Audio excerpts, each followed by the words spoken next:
Boa noite a todos. Estamos hoje comemorando aqui a 10ª edição do Tributação em Perspectiva, tratando de um tema muito especial, que é a tributação das novas tecnologias, tema extremamente atual, envolve aspectos de tributação internacional, tributação doméstica, qualificação de fatos jurídicos, enfim, toda a qualificação que um bom tema pode guardar.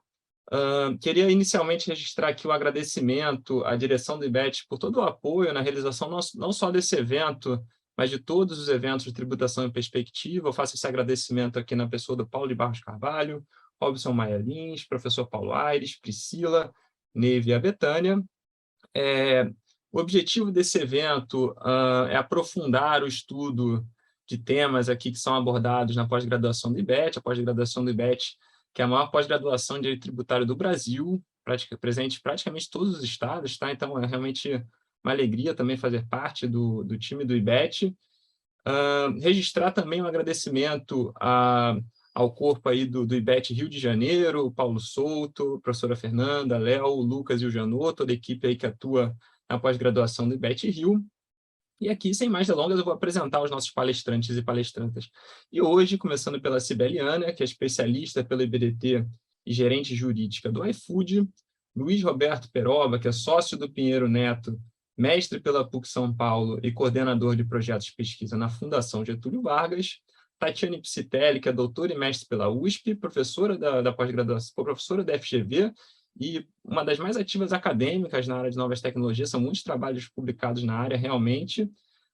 Temos a Jaqueline Uri-Braz, que é doutora e mestra pela USP, professora do IBET.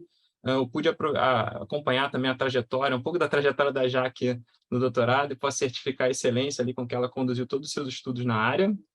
E temos também a presença da Luísa Leite, que é especialista em Direito Digital pela UERJ, professora no IBMEC na Fundação Getúlio Vargas, pesquisadora na FRJ e também aluna da nossa pós-graduação do IBET. Então, nós teremos esse grande time de profissionais, todos muito atuantes realmente na área de novas tecnologias, para tratar das diferentes questões aí envolvidas nesse segmento. Nós começaremos pela apresentação da Cibele. Por favor, Cibele, está com a palavra.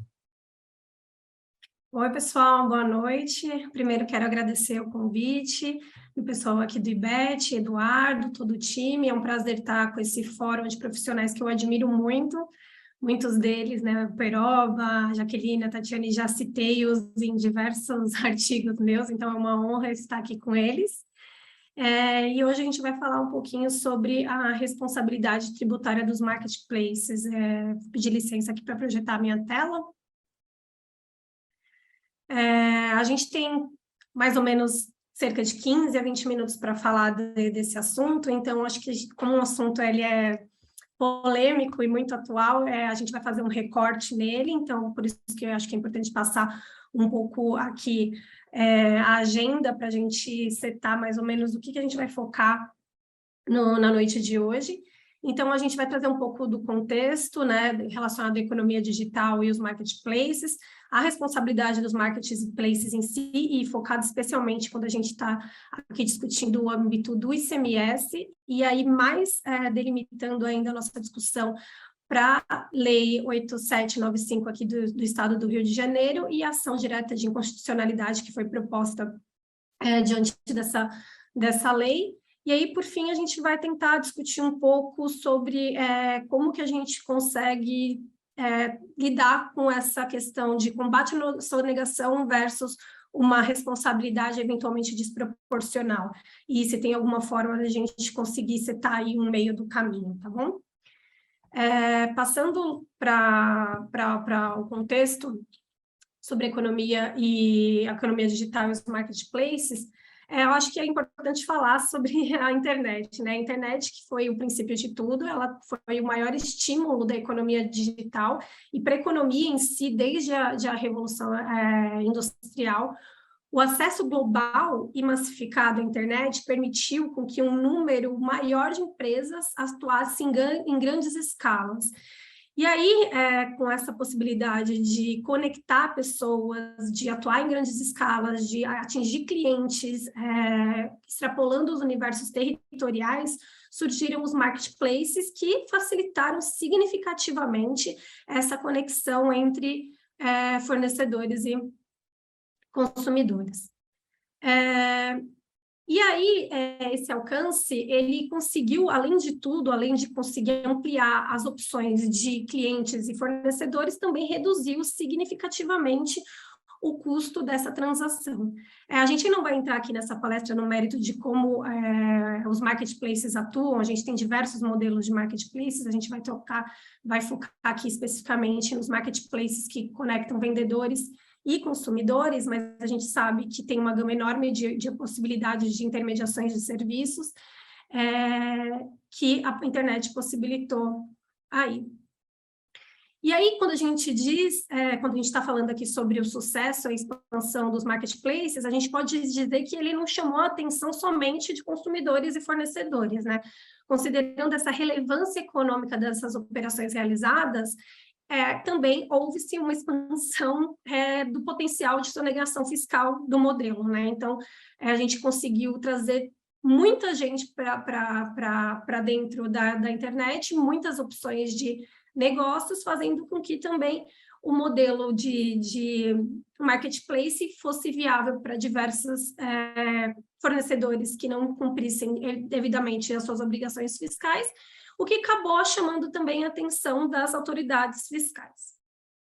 E aí, o que aconteceu foi que os fiscos passaram a identificar os marketplaces e essa conexão e esse acesso a essa massa de clientes e fornecedores como uma oportunidade de atribuir uma responsabilidade pelo pagamento de tributos, considerando que haveria um difícil acesso à fiscalização. Então, trazendo um pouco para o universo daqui da nossa realidade com exemplos, a gente está falando de pequenos comércios de bairros que dificilmente seriam fáceis de um fisco acessá-los, e eles estão dentro de plataformas, possibilitando com que essas plataformas consigam trazer essa conexão com esses fornecedores.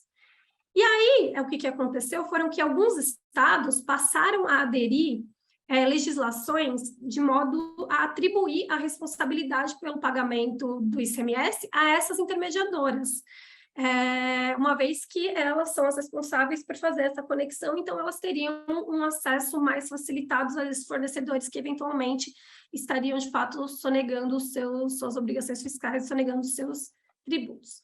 E aí, falando mais detalhadamente sobre essa questão relacionada à responsabilidade das plataformas, a gente vai entrar agora nos slides a seguir, destrinchando um pouco sobre o que quer dizer essas responsabilidades das plataformas e, especificamente, os estados que aderiram a esse modelo de legislação para conseguir evitar essa sonegação fiscal. Então, aqui a gente trouxe uma gama de estados que criaram legislações que atribuíram essa responsabilidade pelo ICMS devido nas operações intermediadas nas plataformas digitais. Então, vocês podem observar aqui que a gente tem a Bahia, o Mato Grosso, Alagoas, Paraíba, Ceará, mas a gente vai focar um pouco aqui a nossa discussão no Rio de Janeiro e na Lei 8795 de 2020. A Lei 8795 de 2020, ela alterou a Lei 2657 de 96 e no seu artigo 18, ela mencionou que são responsáveis pelo pagamento do imposto nas operações com mercadorias não digitais o proprietário ou possuidor de site ou plataforma eletrônica que realize oferta, captação de cliente ou venda em razão de contrato firmado com o comercializador, quando operacionalizar a transação financeira e o acompanhamento do pedido, sem que seja emitida a nota fiscal obrigatória. Então, em linhas gerais, o que essa lei está falando? Ela está atribuindo a responsabilidade dos marketplaces pagarem o ICMS dos fornecedores que estão nas suas plataformas, caso não seja emitida a devida nota fiscal inerente a essa operação de compra e venda.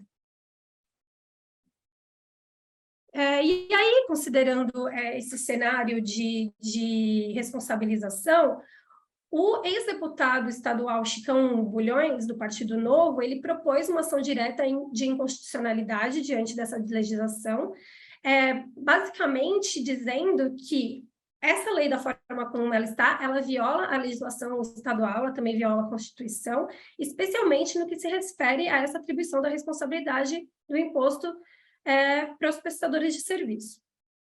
Contudo, a gente já teve uma resposta aqui dos desembargadores do Tribunal de Justiça do Rio de Janeiro, considerando constitucional esse artigo que a gente acabou de mencionar, atribuindo a responsabilidade das plataformas pelo recolhimento do ICMS.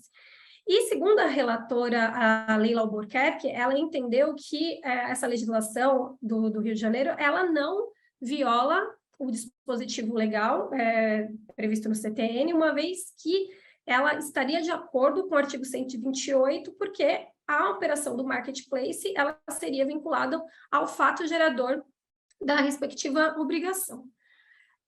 Mas em que pese essa decisão do Tribunal de Justiça do Rio de Janeiro, eu acho que cabe aqui a gente tentar estressar um pouco se, de fato, essa legislação do Rio de Janeiro, que a gente está focando nela, mas as outras, que atribuem a responsabilidade solidária das plataformas em caso de não pagamento do ICMS de diversas formas que os marketplaces podem ser responsabilizados, se, de fato, ela é constitucional e legal, considerando aqui as regras da nossa Carta Magna e do CTN. E aí aqui eu trouxe algumas perguntas para ajudar a gente nessa resposta aqui e nessa reflexão. Então, basicamente, o que diz a Constituição Federal a respeito? A Constituição Federal limita a responsabilidade tributária relativa ao ICMS ao terceiro que possui estrita ligação com a operação, que tenha condições de acessar a riqueza exprimida na operação, sob pena de violação do princípio da capacidade contributiva, e que tenha meios de determinar a satisfação dos pressupostos de sua responsabilidade sob os tributos devidos. Mas a Constituição Federal também, ela institui exceção parcial às condicionantes que eu mencionei aqui no slide anterior. Quando acontecer na atribuição de responsabilidade o sujeito já seja contribuinte do imposto, ou quando a responsabilidade for referente ao fato do gerador não ocorrido ainda, assegurando a restituição na hipótese de sua não ocorrência. E aí, quando a gente olha para esse aspecto constitucional acerca da responsabilidade, a gente traz uma pergunta aqui para a gente refletir. Então, a Lei 8795 de 2020, estabelecida pelo Estado do Rio de Janeiro, ela é constitucional? Ao meu ver, a gente tem um caminho para discutir a sua inconstitucionalidade. Uma vez que ela viola a regra constitucional de que circunscreve a incidência do ICMS e o princípio da capacidade contributiva. Por quê? Porque ela exige tributo a quem não realiza operação mercantil, a quem não acessa a riqueza manifestada efetivamente, a quem não incorre em qualquer infração e a quem não discerne as situações em que o vendedor é ou não obrigado a emitir a nota fiscal. E aí, nesse caso, violando o princípio da segurança jurídica e da razoabilidade.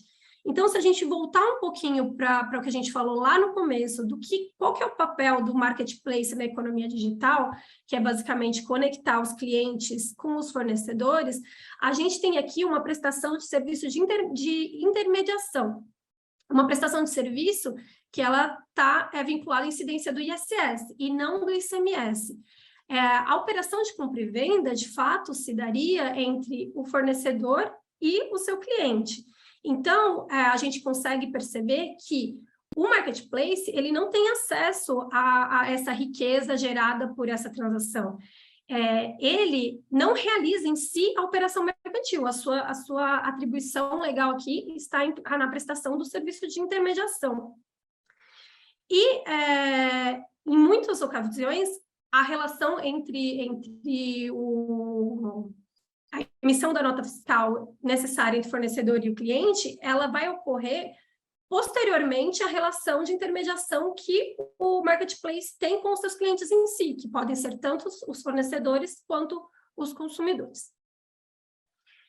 E aí, quando a gente passa a analisar o que a lei complementar diz a respeito dessa responsabilidade tributária, a gente tem noção de que as previsões da lei complementar limitam as hipóteses de atribuição da responsabilidade tributária a terceiros nas formas previstas no CTN e na Lei Complementar 87 de 96, de modo que elas admitem a atribuição da responsabilidade a terceiros em algumas hipóteses, quais sejam, como responsável solidário por configuração de interesse comum, quando um ou mais sujeito ocupar a posição de vendedor da mercadoria, como responsável solidário ou subsidiário por previsão de lei estadual, quando o terceiro tiver relação com a operação de circulação de mercadoria e não a satisfaça, né, não a satisfaça a obrigação tributária atribuível. E, além disso, quando a gente está falando exatamente da hipótese anterior de responsabilidade subsidiária e solidária, a gente tem aqui que a lei atribui ao terceiro o dever e os meios necessários para a retenção do tributo.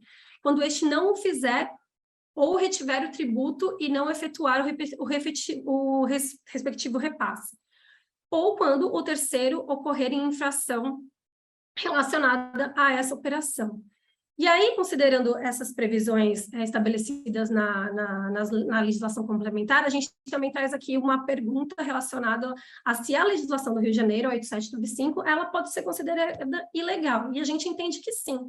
E aí, os argumentos para a gente conseguir sustentar essa ilegalidade da Lei 8795 estão relacionados ao fato de que os marketplaces, como eu já comecei a introduzir aqui a discussão, eles não possuem um efetivo vínculo com o fato gerador.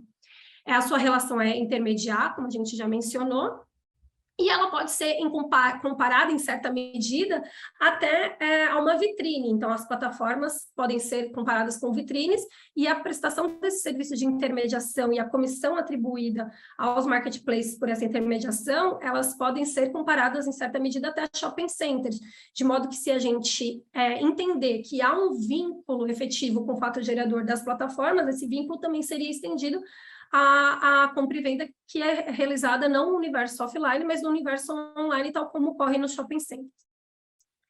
E aí, dito isso, a gente também entende que essa legislação ela pode ser considerada ilegal porque ela não ocorre, não há um interesse da relação entre o marketplace e o fato gerador de ICMS, não há um interesse em comum identificado que não seja meramente econômico. Então, o marketplace, basicamente, ele viabiliza uma cadeia de venda, mas ele não está relacionado à compra e venda em si, ou seja, ao fato gerador do ICMS.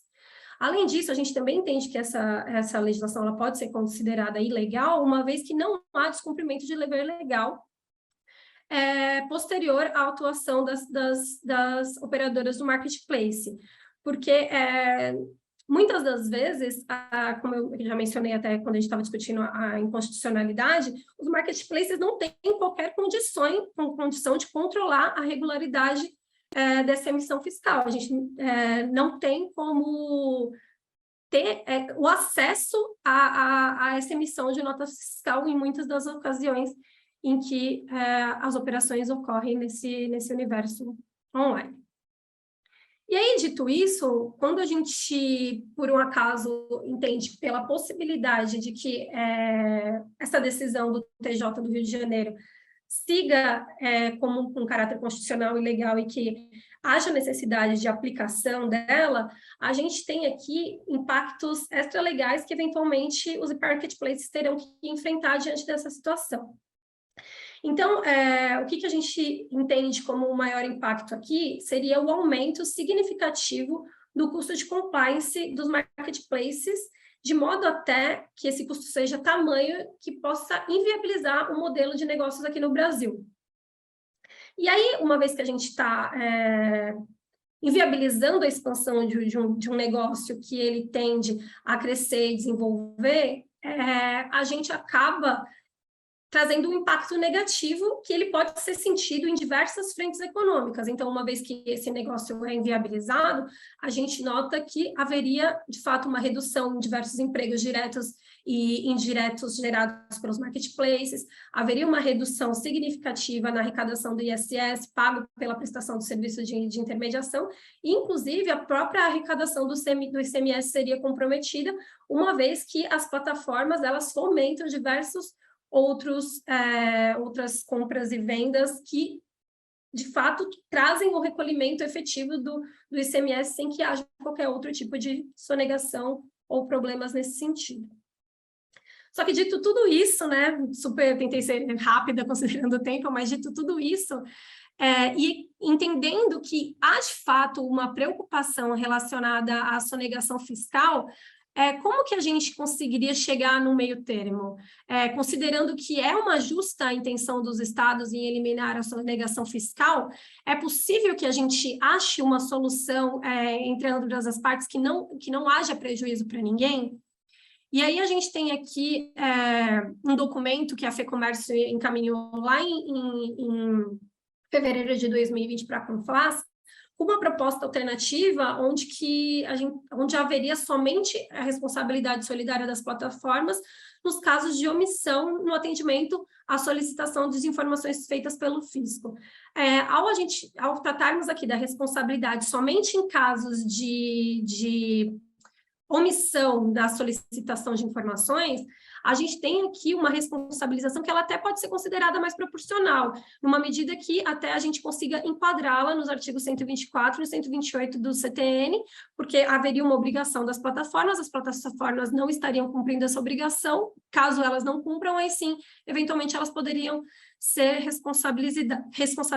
responsabilizadas. Então, acho que a gente conseguiria chegar aqui num meio termo entre a possibilidade de fornecer as informações necessárias para a fiscalização, e aí sim a fiscalização ter o poder de fiscalizar e de conseguir combater a sonegação fiscal, e com a participação das plataformas digitais, de modo que não as prejudique. Mas também para que não haja um prejuízo efetivo, é importante a gente aqui também trazer que essas informações, a forma com que essas informações sejam repassadas, elas têm que ter uma certa harmonização e uniformização, uma vez também que a gente não entende que uma criação de diversas solicitações e por vários estados de modo diferente também pode trazer um prejuízo e uma ineficiência, uma vez que vai ser muito difícil o cruzamento de bancos de dados e eventualmente até cometer injustiças pelos problemas que teriam esses cruzamentos de banco de dados. Hoje em dia, a gente tem até aqui algumas opções para o fornecimento dessas informações, que seria uma delas a DIMP. E aí a gente também tem um outro assunto aqui que seria importante a gente tratar em algum momento, que seria a DIMP dos marketplaces, das intermediadoras, e a DIMP dos meios de pagamento. É importante também que haja uma uniformização, uma eficiência no banco de dados para a gente combater essa sonegação fiscal, mas de modo que ele seja eficaz. Mas aí a gente está aqui trazendo discussões para um próximo episódio. Mas acho que é isso, gente. Em linhas gerais, tentei passar aqui um overview, é um assunto super polêmico, tentei ser rápida, mas muito obrigada. Sibeli, muito obrigado. Eu acho que você expôs muito bem, porque você tem realmente um problema de tax policy que é como combater a sonegação sem criar um ônus excessivo ali para os marketplaces, porque se em última instância você pode solucionar, ou pelo menos ajudar a fiscalização, você pode criar um custo que, se talvez uma grande plataforma possa absorver, os novos agentes do mercado talvez não consigam. Então, é sempre essa intervenção na ordem econômica, livre iniciativa, isso tem que ser pensado com muito cuidado, né? Mais para o debate, no final, essa posição do marketplace ela é sempre muito complicada, né? Porque você mencionou o shopping center como um paralelo de absoluta impossibilidade de caracterização de uma responsabilidade, e alguns tentam aproximar do leiloeiro, que seria a outra ponta, e o leiloeiro muitas vezes é responsável pelo ICMS daquela mercadoria que ele vende, só que o leiloeiro, efetivamente, ele tem acesso àquela mercadoria, um volume diferente, enfim, eu acho que não é uma situação 100% comparável, mas isso fica para o debate. Vamos passar agora aqui a palavra para o Luiz Roberto Peroba, que vai dar início à sua apresentação. Por favor, Peroba. Estou colocando só o slide aqui. Deixa eu ver, ele já entrou ou não? Entrou, né? Vocês estão vendo bem? Estamos. Então vamos lá. Deixa eu só ligar meu reloginho, porque eu sei que o nosso tempo não é longo e eu não quero passar muito do tempo para que todos possam falar com bastante tranquilidade. Aqui, em primeiro lugar, Agradecer o Ibete Hill, agradecer em especial em nome do Paulo Souto, que me fez o convite. Eduardo, é uma alegria estar com você também. E com a Luísa, com a Jaqueline, a professora Tatiane Psitelli, a Cibele, grandes especialistas no assunto, profundas conhecedoras. A gente tem uma mesa hoje realmente riquíssima de pessoas que se dedicam ao tema, e eu acho que todos que estamos assistindo aqui vão poder aprender várias questões que nós estamos trazendo aqui para debate. Eu adorei a apresentação da Cibele, adoraria falar sobre vários pontos, também é um tema que eu gosto bastante, e ela examinou tantas questões jurídicas que estão sendo debatidas nesse julgamento, quanto uma solução alternativa. E a gente está falando tanto de soluções alternativas, né? Ela está propondo um debate talvez mais reflexivo de que caminhos a gente poderia ter no dever de colaboração, né? Ou seja, existem aqui caminhos que não só o litígio para essa questão. Então, Cibele, eu adoraria debater, vamos ver se a gente tem tempo no final, mas para eu não consumir tanto meu tempo, eu vou me dedicar aqui realmente ao assunto que me foi atribuído. E o Paulo, acho que teve a ideia de repetir alguma coisa que ele viu lá no IDEP, porque eu falei também de streaming, e ele falou, Peral, você não pode repetir o seu tema. E eu fiquei um pouco assim, falei, mas eu vou falar mais ou menos a mesma coisa, eu queria trazer alguma coisa diferente, né? A gente, quando fala de streaming, fala sobre as disputas que a gente vê hoje em dia em relação ao novo item na lista de serviço, ao o entendimento que a Prefeitura de São Paulo teve no primeiro momento em relação ao tema. Então, eu resolvi aqui reaparelhar a minha apresentação e colocar as coisas de uma outra maneira para que eu possa, talvez, trazer para vocês algumas novidades do que se vem discutindo hoje em dia em relação aos produtos que envolvem streaming e estão entrando no mercado. Então, eu vou fazer aqui uma apresentação bastante rápida, inicial, falando de maneira bastante resumida sobre os temas que já foram ao Poder Judiciário e eu imagino que estão solucionados, para depois falar das tendências de mercado hoje em dia, em que certamente eu não tenho todas as respostas, mas a ideia é realmente trazer para uma reflexão do que podem ser as próximas disputas em relação ao tema envolvendo sessão de conteúdo audiovisual por assinatura, ou streaming, como a gente gosta de denominar, né? Então, eu começo aqui com uma explicação bastante simples, com uma definição de uma acepção comum do que significa streaming, só para a gente nivelar aqui o nosso debate. Ou seja, nós estamos tratando aqui de uma tecnologia de transmissão de dados pela internet de modo contínuo, sem necessidade do download para os dados necessários.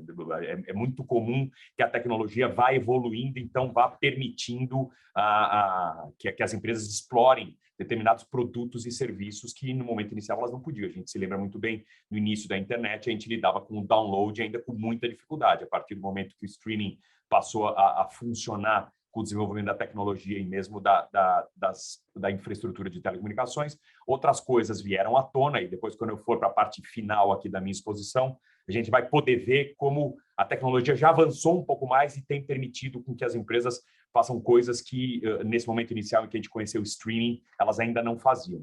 Talvez as empresas mais conhecidas que atuam nesse ramo, e todos nós acompanhamos bastante de perto, são Netflix, Apple TV, Amazon Prime, Twitch, Spotify, Deezer, Apple Music, para falar aqui um pouco de material audiovisual e também de música. E a gente tem visto mais recentemente os grandes estúdios se tornarem empresas de streaming. Elas, no momento inicial, se licenciavam os seus produtos a essas grandes plataformas que reuniam os principais títulos, mas vendo a capacidade que esse tipo de atividade tem de realmente se conectar a clientes e de vender esse tipo de material, acho que os grandes estúdios acabarão fundando plataformas específicas, então poderiam também compor essa mesma base de empresas que hoje em dia têm plataformas e alcançam o mundo inteiro. O que aconteceu até então? E a minha exposição, no dia que eu falei no IDEP, ela estava muito concentrada aqui para falar do momento anterior à lei complementar que incluiu o item 1.05 na lista de serviço, e depois para falar um pouco sobre o que significa a tributação dessa atividade depois da lei complementar. Então, eu vou rapidamente passar por isso, para que eu guarde um pouquinho mais de tempo para falar sobre o que eu imagino seja muito mais interessante, que são os produtos e serviços que atualmente eu tenho visto as empresas trazerem ao mercado. Aqui, como toda matéria que envolve consumo no Brasil, a gente sempre tem essa dualidade ICMS e ISS, não é à toa que a gente ainda continua debatendo o tema reforma tributária, porque, de fato, qualquer serviço ou produto que a gente traga ao Brasil, a chance dele cair nessa dualidade do que seria a hipótese de incidência a partir da riqueza do que se está examinando, é uma coisa muito comum para nós, né? E é comum que eu diga aos meus clientes, especialmente os estrangeiros, quando vêm ao Brasil, sobre o que pode acontecer a partir do momento que eles implementam produtos ou resolvem prestar serviço. Uma disputa de CMS e ISS nesse tipo de atividade de tecnologia você vai ter. É muito difícil você fugir disso, quando não é que você vai ter as duas, quando não é que você vai ter autoinfração dos estados e municípios e se dê por contente se não ficar num município só. Porque a chance de você ter vários municípios tentando cobrar imposto sobre o mesmo fato econômico é muito grande.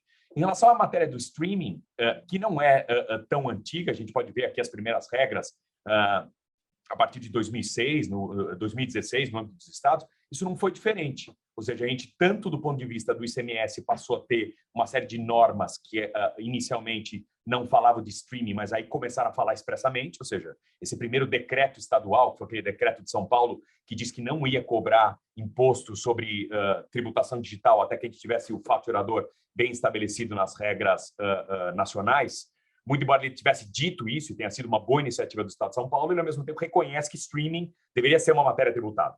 Então, foi a primeira indicação de um Estado, de maneira expressa e evidente, de que fato gerador streaming seria alguma coisa a ser objeto de tributação pelo ICMS. Depois, isso foi repetido pela decisão normativa CAT, que tem como fundamento esse decreto estadual, e depois o convênio ICMS 116 e o decreto também tratam da matéria, ou seja, os estados tiveram aqui uma primeira leitura da hipótese de incidência streaming como algo a ser tributado pelo ICMS no conceito ICMS mercadoria, ou seja, no conceito ICMS bem digital.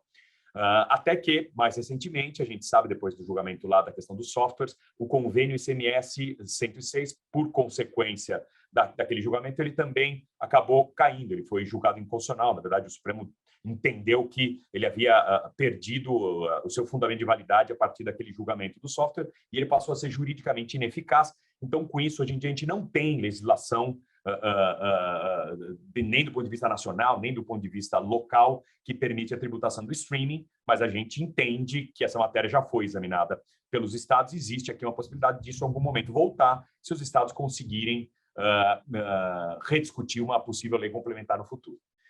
Do ponto de vista do ICMS comunicação, o tema não está totalmente esgotado. Existem 2 autos de infração aqui no TIT, em São Paulo. Um deles relacionado a essa questão de serviço de comunicação multimídia, é um auto de infração bastante curioso, ele envolve a Local Web, que não é uma empresa de telecomunicações, e o Estado usou como critério de acusação o fato de ser uma empresa que realizaria ou ofertaria capacidade de transmissão, e fundamentou a acusação com base numa resolução da Anatel, o que é bastante curioso, porque normalmente o Estado tem que se valer já de alguma coisa vista e revista pelo órgão regulador para fazer a acusação. Aqui, ela se apropriou de legislação regulatória para fazer a acusação. Esse auto de infração ainda está em debate, mas a acusação aqui é do streaming como matéria a ser tributada por comunicação. E tem um outro caso, que é da Sky, de serviço de acesso condicionado. Aí é um pouco diferente, porque a Sky é uma empresa de telecomunicações. Existe uma exceção específica lá na lei complementar, quando inclui o item 1.05, que essas atividades de serviço de acesso condicionado, ou seja, quando as empresas de telecomunicação fizessem streaming, elas teriam a tributação por comunicação. Do ponto de vista do ISS, a questão ficou praticamente resolvida com a inclusão do item 1.9. Existe hoje em dia já uma sedimentação da ideia de que essas leis complementares que incluem novos itens à lista de serviço, elas resolvem situações de conflito de competência. Então, o tema aqui está bastante pacífico. E o último ponto que vale a pena mencionar, quando eu fiz o congresso do IDEP, a professora Tatiane vai se lembrar, eu falei de um caso em que o município de São Paulo, Jaqueline também, de um caso em que o município de São Paulo havia disputado esse período antes do item 1.09, tratando como licença de software. Esse caso transitou em julgado essa semana, com decisão favorável ao contribuinte. Ou seja, ficou definido no Poder Judiciário que, não, na falta de um item específico, objetivando cobrar ISS sobre streaming, não poderia o município de São Paulo se valer do item sobre licença de software, porque, evidentemente, essa atividade tem uma licença de software que envolve simplesmente um mecanismo de transmissão dos sinais, mas não é o objeto principal do contrato, que é a transmissão do material audiovisual. Então, essa disputa se encerrou no Poder Judiciário essa semana, com decisão transitada em julgado, então, não permitindo que o município pudesse cobrar, foi cancelado o auto de infração em definitivo. E aqui, rapidamente, eu entro no meu slide final, só para tranquilizar vocês, eu tenho mais 5 minutos e meio, mas vou cumprir exatamente o meu tempo, em que eu vou rapidamente falar sobre os pontos mais importantes que eu acho que são relacionados aos novos produtos, às novas atividades que a gente tem que discutir em relação ao tema. Nesse slide que eu estou colocando para vocês, eu falo um pouco já dessas matérias que estão sedimentadas no Poder Judiciário e que a única coisa, talvez, que faltaria a gente debater é a questão ainda de obrigação de dar ou obrigação de fazer, que é um tema que ainda o Supremo não resolveu totalmente, ele oscila bastante, a gente tem visto desde a súmula vinculante 31, nos julgados mais recentes ele tem vindo para um caminho mais de oferecimento de utilidade, o que poderia fazer com que determinadas situações, mesmo que não caracterizassem aquela clássica obrigação de fazer, poderiam ser levadas à tributação pelo ISS, mas a gente acabou de ter um tema levado à repercussão geral, que é o caso da incidência do ISS na seção de direito de uso de marca. O Supremo julgou a questão da franquia, em que existia ali uma obrigação híbrida, e agora ele falou, como tinha sessão de marca lá, houve uma discussão se o julgamento de sessão de marca estaria ali embutido. O Supremo falou não. Sessão de marca, que é uma sessão de dar, uma sessão da clássica, uma obrigação pura de dar, não tem nada de fazer, não tem nada relacionado à obrigação de fazer, eu quero fazer um exame próprio sobre isso. Então, talvez a gente tenha aqui um tema em que o Supremo deu uma última avaliada sobre essa definição clássica e histórica que a gente tinha entre essa bifurcação da obrigação de dar e obrigação de fazer, que talvez seja o último tema relacionado à possibilidade de eu cobrar ISS sobre streaming, caso a gente entenda que streaming é de fato uma obrigação de fazer e não envolveria, é uma obrigação de dar, não envolveria nenhuma obrigação de fazer e nem mesmo poderia ser considerado como utilidade, que é o que eu não acredito. Eu acho que a questão já está pacífica aqui pela tributação pelo ISS. Mas quais são os pontos principais com o avanço da tecnologia, as novas questões que eu tenho visto, e são essas que eu queria trazer para vocês aqui nessa discussão. E tudo isso envolve streaming, por incrível que pareça. O conceito de streaming, quando ele veio ao mercado, ele veio sempre no conceito de assinatura, que é alguma coisa que para as empresas é muito interessante, porque de fato permite um fluxo financeiro que ajuda, inclusive, na avaliação econômica dessas empresas, e até na possibilidade de elas realizarem negócios, transações financeiras, IPOs, etc. e tal. Então, realizar essas atividades via assinatura é sempre uma coisa bastante interessante, foi assim que elas se colocaram no mercado. A partir do momento que elas acostumaram o público a lidar com esse tipo de atividade via assinatura, outras possibilidades de negócio acabam aparecendo. Uma das coisas que a gente tem visto bastante, por exemplo, são os bundles de serviço. Então, inicialmente, existia uma contratação para material audiovisual, mas, aos poucos, as empresas vão colocando ali outros componentes com o mesmo valor de assinatura, ou até se discutindo um valor adicional de assinatura, mas sempre no conceito assinatura. E aí a primeira grande discussão é, escuta, mas o que é o que eu estou comprando aí? Será que se o valor primordial está relacionado a realmente a atividade de streaming, qualquer outro componente vai ser absorvido pela atividade de streaming, ou deveria ser alguma coisa com um tratamento diferente, já que eu estou vendendo um pacote por meio de um pagamento de assinatura?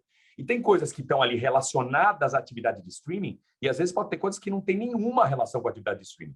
Tem gente que tem, num pacotão de streaming, por exemplo, frete para distribuição de produtos. E tem gente que tem game, por exemplo, no mesmo pacote de streaming. Muitas vezes com mudança de preço e muitas vezes mantendo o mesmo preço. Então, esse é um ponto que eu queria colocar para a reflexão de vocês. Outra coisa que tem acontecido muito é a inclusão de produtos imunes ou isentos. Eu poderia vender dentro do meu pacote de streaming livros digitais, audiobooks e, às vezes, streaming de material audiovisual ou mesmo de sons, leitura de livros. Eu poderia estar tratando via streaming de uma leitura de um livro ou de um material audiovisual que tem uma relação direta com o livro, se for um livro educacional.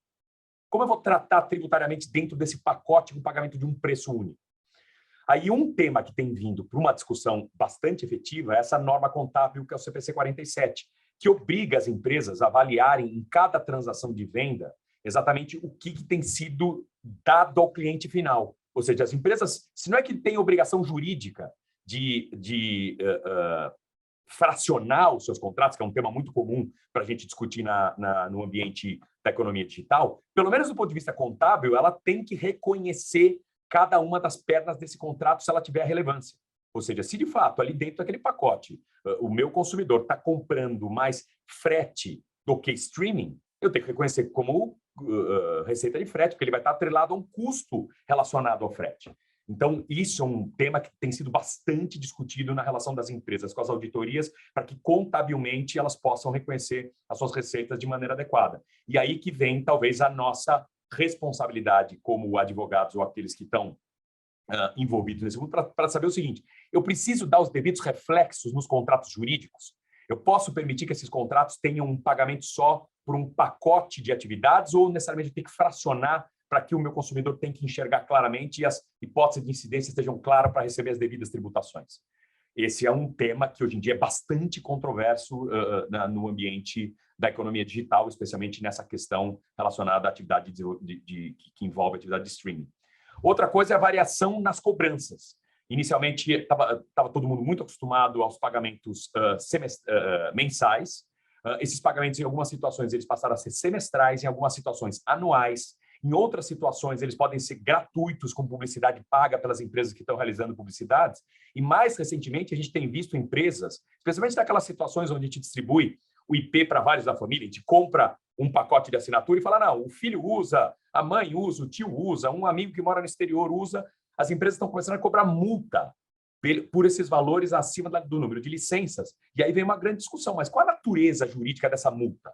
Ela está relacionada à atividade de streaming ou ela é alguma coisa diferente aqui? Essa penalidade é uma compensação por uma atividade indevida, uma cláusula penal, ou ela está totalmente relacionada ao uso, porque foi feito o uso do streaming e a utilização do material audiovisual? Outra coisa que acontece muito são jogos nesses pacotes das empresas do streaming. Além do material audiovisual normal, elas também incluem os pacotes. Então, olha a gama de atividades que está começando a acontecer. Isso já faz talvez 1, 2 anos em que esse debate é bastante quente e as empresas estão lançando pacotes com todas essas características. Aqui o penúltimo tema que eu vou tratar é a questão dos free trials. Esse é um tema que eu adoro, porque a gente inicialmente tem uma reação instintiva de dizer: escuta, mas se é só um teste inicial, por que razão deveria, especialmente se ele é gratuito, por que deveria existir o fato gerador dessa atividade? Não existiu aí nada com fins lucrativos. Mas eu já vi determinadas empresas colocarem no mercado produtos de streaming com free trial de 6 meses, de 3 meses. E aí, a partir daí, ela vai ter um número maior de pessoas ligadas à sua plataforma. Será que isso não está gerando riqueza de alguma forma? Então, o free trial ele pode ser feito no conceito de utilidade, desde que ele não tenha lucro, ele não é tributado, ou dependendo do tempo de duração do free trial para determinada empresa utilizando o serviço de streaming, ele deveria ser visto de uma outra maneira por estar gerando algum tipo de riqueza. Esse é um tema bastante interessante também. E como último ponto, talvez só para concluir a minha apresentação, porque eu já dei aqui o meu tempo, passei até um pouquinho, eu atingi aqui o minuto 17, então por isso devo concluir, é o grande debate que a gente vai ter relacionado ao metaverso e às diversas disponibilizações desses materiais em ambientes completamente diferentes. Então, streaming, como ele é um mecanismo, ele é uma tecnologia, ele não é necessariamente um produto, ou seja, ele pode ser exclusivamente um produto, ou como eu já tentei mostrar aqui, ele pode envolver uma série de produtos e serviços dentro de um determinado pacote, ou ele pode, dentro de um outro ambiente, permitir várias outras coisas. Então, nesses ambientes diferentes, será que streaming vai ser a mesma coisa? Nós vamos ter a mesma visão? Ele vai ter essa mesma característica que foi utilizada pela lei complementar quando incluiu o item 1.05? Ou a gente pode ter uma outra característica dessa atividade que pode sugerir um outro tipo de tributação? Então, para essa apresentação, hoje eu quis trazer mais dúvidas do que soluções, mas eu quis talvez trazer para vocês um pouco do que está acontecendo no ambiente e no mercado de streaming, que tem sido uma coisa bastante revolucionária do ponto de vista de negócio, e que vai trazer para nós uma série de dúvidas sobre aspectos jurídicos, mas em especiais aspectos contábeis e tributários que nós vamos ter que solucionar nos próximos tempos e necessariamente nós vamos ver isso em disputas administrativas e judiciais. Com isso, Eduardo, para não tomar mais o tempo das minhas colegas, eu encerro por aqui e devolvo para você. Obrigado. Muito obrigado. Realmente esse tema nós poderíamos discuti-lo por horas e horas, porque são muitas questões, né? A Constituição realmente ela deixa um certo buraco na questão do licenciamento. A tributação do licenciamento ela é claramente mal resolvida. Começou na locação, mas hoje numa economia digital em que o licenciamento prepondera em muitas operações, isso é um complexificador. E aqui você traz o CPC 47, a questão da obrigação de performance, mas um problema que surge logo após a identificação dessas obrigações é a precificação dessas obrigações, especialmente quando uma obrigação cai no ICMS, a outra cai no ISS, ou mesmo eu tenho diferença de alíquotas a depender da atividade. Realmente não é uma questão simples, e nós podemos também trazer um pouco mais esse debate aí no final. Agora eu passo a palavra para a professora Tatiana Psitelli, que vai tratar da tributação das criptomoedas. Por favor, professora. Muito obrigada, Eduardo. Boa noite a todos e a todas, né? Já quase boa noite, né? Peroba, eu te pediria para você parar de compartilhar a tela, porque senão acho que eu não consigo compartilhar. Obrigada. Eu gostaria, então, inicialmente, né, de agradecer ao IBET, do Rio de Janeiro, pelo convite. É um prazer estar aqui nessa mesa, com amigos e interlocutores, né, já de longa data sobre esse tema da tributação e tecnologia. E, de fato, né, como o Peroba mencionou, a ideia, acho, né, do Paulo, né, da pessoa de quem eu agradeço, o Paulo Souto, também o convite, era um pouco fazer uma reprodução, né, do que foi a mesa do IDEP, ou pelo menos se aproximar disso, né. Estamos aqui, eu, Peroba e Jaque, que estávamos lá no IDEP. Estou ansiosa para escutar a Luísa e Sibeli, adorei sua palestra, e eu tenho vários pontos também, espero que dê para a gente debater. E aí, a minha palestra lá no IDEP foi sobre tributação de criptomoedas, né? Eu tenderia também a fazer algumas alterações para incluir NFTs, né? E, portanto, para deixar mais amplo, para falar de criptoativo, mas eu não quero entrar na palestra da Luísa. Então, eu vou me ater mesmo aos pontos relacionados às criptomoedas, que, como eu disse lá no IDEP, né, quando eu comecei a falar sobre esse tema, 2016, 2017, sempre que eu preparava uma palestra a esse respeito, acho que a primeira foi no IBDT, depois no Congresso da Betina, lá em Curitiba, eu falei isso no IDEP, eu tinha que buscar, né, exemplos concretos de uso de criptomoeda para meio que tentar convencer a plateia de que, né, eu não estava falando algo que era muito distante da realidade, né, para mostrar que era algo que estava próximo. Agora, de outro lado, esse desafio ele está superado, porque não existe nenhuma dúvida de que o tema das criptomoedas ele é absolutamente fundamental, ele precisa ser tratado de modo adequado no nosso direito, de uma perspectiva geral, seja da tributária, seja regulatória. Tanto assim, né, ainda sábado eu estava no mestrado profissional do IBDT, a convite do Luiz Flávio Neto, e aí isso que eu estava conversando com os alunos, né, a gente não precisa mais trazer essa ideia de que é muito relevante da perspectiva econômica, e o Valor Econômico eu já tenho uma editoria só para falar de cripto, né, o que só de fato corrobora a importância desse tema, mas não afasta os desafios jurídicos que, diferente, né, de quando eu comecei, né, a tratar desse tema lá em 2016, né, que foi quando veio a regulamentação da Receita, eles não estão superados, né? Então, meu objetivo aqui, nesses 15 minutos, é trazer essas questões, né, contextualizar muito rapidamente e trazer quais problemas que ainda estão pendentes e o nosso grande desafio nesse mercado, que eu acho que é compartilhado com o NFT, que é a questão da descentralização, que eu imagino que a Luísa vai falar. Então, eu vou começar aqui projetando a minha apresentação, acho que todos veem, né, em tela cheia. Muito bem. Então, aqui é o seguinte, né? Como eu mencionei, eu não preciso mais dizer que criptomoeda é algo que é importante, é algo que é efetivamente utilizado, esse é um mercado notoriamente em ascensão.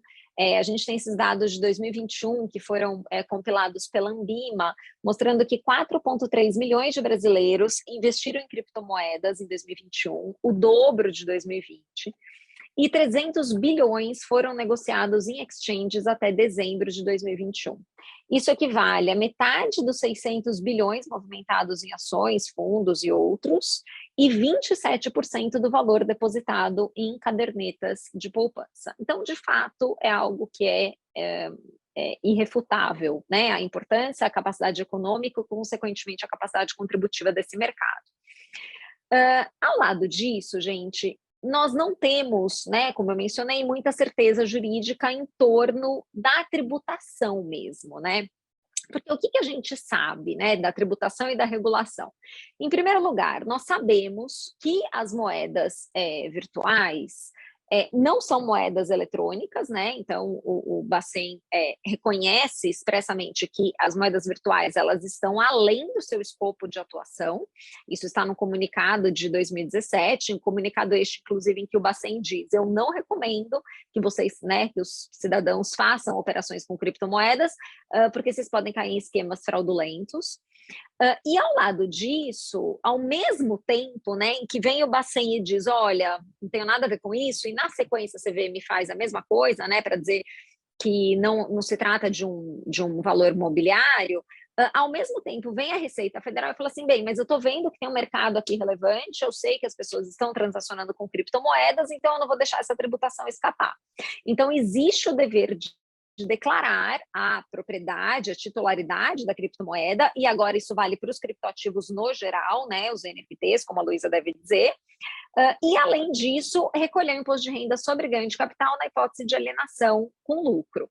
Então, eu devo declarar pelo valor de aquisição e eu devo detalhar, né, tem um item próprio para cada tipo de criptoativo e da perspectiva das criptomoedas, há itens próprios a depender do tipo de criptomoeda que se trate. A verdade é que é apenas isso, né, que nós temos, né? Então, uma regulação, deixa eu voltar aqui, uma regulação inexistente, essa é a realidade, e uma tributação que está, sim, definida, mas está definida numa norma muito precária, né? Que são as perguntas e respostas da Receita Federal. Então, é quase que uma interpretação da Receita à luz das normas do imposto de renda para dizer onde as criptomoedas se encaixam. Quando a gente olha para o mundo, né, e para outros países, né, que também estão lidando com esse mesmo desafio de tributar e regulamentar e disciplinar as criptomoedas, o que a gente percebe? Existe um documento publicado pela OCDE em 2020, que então fez um compilado, né, de como os países estão tratando as criptomoedas, não criptoativos, apenas criptomoedas, para fins tributários. E a enorme maioria dos países ou qualifica como bens intangíveis ou qualifica como instrumento financeiro ou um ativo, como é o caso especificamente do Brasil, como vocês podem ver nessa segunda coluna. Ao lado disso, né, ainda que essa seja uma classificação, né, a que a gente adotou, que seja relativamente tranquila, né, porque a gente está ao lado da maioria dos países, apesar disso, na verdade, há dúvidas que permanecem. Que dúvidas são essas, né, olhando para a nossa legislação? A primeira dúvida se refere às operações de mineração. Então, quando eu tenho mineração de criptomoedas, deve haver a tributação por ocasião do evento mineração? E essa é uma pergunta relevante, porque há argumentos muito sólidos para dizer que não existe um bem anterior que justifique a tributação. Então, não haveria que se falar em tributação na hipótese de você minerar uma criptomoeda, né, ou você minerar um Bitcoin, justamente porque você validou aquela transação, porque essa mineração ela seria uma recompensa do sistema e uma recompensa que é gerada pelo sistema sem que haja um bem anterior seu que justifique essa tributação. Então, o seu dever, né, como a pessoa que minerou, seria simplesmente de declarar a titularidade dessa criptomoeda que você obteve por conta da mineração e só tributar na hipótese de ganho, né? Na hipótese de alienação, na verdade, e alienação com ganho. E aí, aqui, óbvio que tem uma discussão relacionada com o custo de aquisição. Qual seria o custo de aquisição? Eu devo colocar os meus gastos com energia elétrica, né? Porque energia elétrica é um elemento absolutamente essencial na atividade de mineração. Ou ainda, quando eu estou falando de mineração, eu estou falando de prestação de serviço, aqui eu não consigo ver como prestação de serviço, porque seria um autosserviço, né? Não é que você está prestando um serviço para alguém, justamente porque a blockchain é uma rede descentralizada, a partir da qual as operações com criptomoedas são realizadas, não dá para dizer que tem um tomador do serviço. O que seria uma hipótese, né, absolutamente distinta seria aquela em que eu pago uma taxa para acelerar a mineração, para acelerar a transação. Aí sim, né, pago um valor, pago um FII. Aí sim eu posso falar em prestação de serviço. Agora, na mineração pura e simples, não daria para falar propriamente em prestação de serviços. As respostas a essas perguntas, elas não estão dadas na nossa legislação. E um outro ponto, né, que ainda permanece de dúvida, se refere à troca de criptomoeda por criptomoeda. Então, eu pego um Bitcoin, troco por um Litecoin, eu troco por um Ethereum. Nessa troca de ativo virtual por ativo virtual, há que se falar em renda passível de tributação via ganho de capital? Essa é um outro bloco, né, de considerações, um outro bloco de dúvidas. Quando a gente olha, voltando, né, para a mineração, para tentar responder essas perguntas, e aí a gente olha de novo para os países coletados e analisados pela OCDE, o que a gente percebe? A gente percebe que muitos tributam simplesmente no evento de recebimento do token e, portanto, da criptomoeda, em razão da mineração, né? Então, eu tenho aqui, por exemplo, Argentina, Colômbia, para ficar aqui na América Latina, Estados Unidos, né? Os Estados Unidos tributam de cara. Então, você minerou, obteve um Bitcoin ou qualquer outra criptomoeda que permita mineração, né? Você minerou, você obteve essa criptomoeda, como recompensa, você precisa já recolher imposto de renda sobre essa. Isso seria renda, propriamente.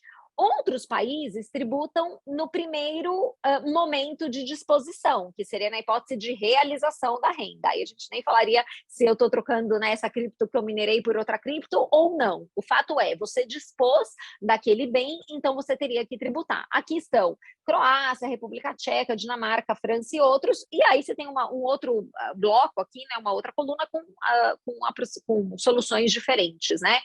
E como vocês podem perceber, o Brasil não está em nenhuma delas. Então, de fato, o Brasil se absteve de disciplinar esta situação. A disciplina normativa do Brasil é normativa, a despeito de estar no perguntas e respostas apenas do imposto de renda, mas é uma disciplina normativa fraca, né? Porque infralegal, essa disciplina normativa, ela é muito econômica.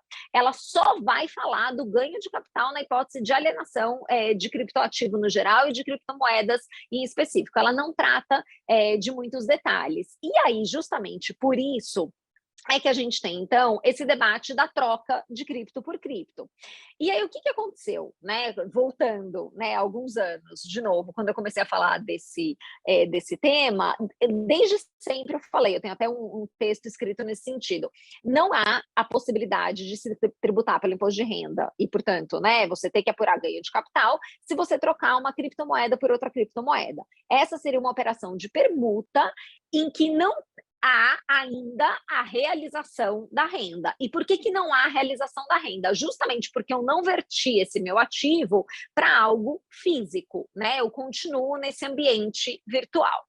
E esse foi um debate que se estabeleceu, não há um consenso na academia nesse sentido. Eu, Luiz Flávio Neto, a gente se posiciona desse lado, né, de que não tem que tributar. O Flávio Rubinstein, que também é da FGV, entende que deve haver tributação. O Schwerer entende que deve haver a tributação. O Ricardo Mariz acha que não. Então, tem uma dissonância aqui da doutrina. E aí, o que aconteceu? Em 2021, a gente teve uma solução de consulta da Receita Federal justamente dizendo que deve haver a incidência do imposto de renda sobre ganho de capital nessa hipótese, né, de troca de cripto por cripto. E ele fala, tem realização da renda, acabou, né, tem que tributar. E aí, ao mesmo tempo, né, ou logo depois, a gente tem uma solução de consulta da Cefaz daqui de São Paulo que diz, olha, realmente, né, se você tem uma hipótese aí de operação com criptomoeda, o problema não é meu, né? Porque eu não tenho incidência de ICMS, não se trata de uma mercadoria, ainda que haja troca ou ainda que haja qualquer tipo de operação com essa criptomoeda, porque se trata, sim, de uma transação financeira, né? E ele até usa o termo, né, transação financeira de um modo não muito técnico, né? Porque é evidente que a criptomoeda ela não é intermediada por uma instituição financeira, as exchanges não são instituições financeiras da perspectiva da Lei Complementar 105 de 2001, mas, de todo modo, então, é um ativo digital que não se sujeita à incidência do ICMS e, havendo troca entre eles, deve haver a tributação pelo imposto de renda no ganho de capital. Essa mesma posição da Receita Federal, ela foi reforçada agora em 2022, então, para dizer realmente tem que pagar. Esse realmente tem que pagar, de novo, ele é controvertido, porque não teria havido realização da renda, na minha visão, mas a verdade é que não é uma novidade, né? Então, também eu não acho que seja verdade que a Receita tenha se posicionado agora, finalmente, em 2021, ela disse que tem que incidir imposto de renda sobre ganho de capital. Por que não?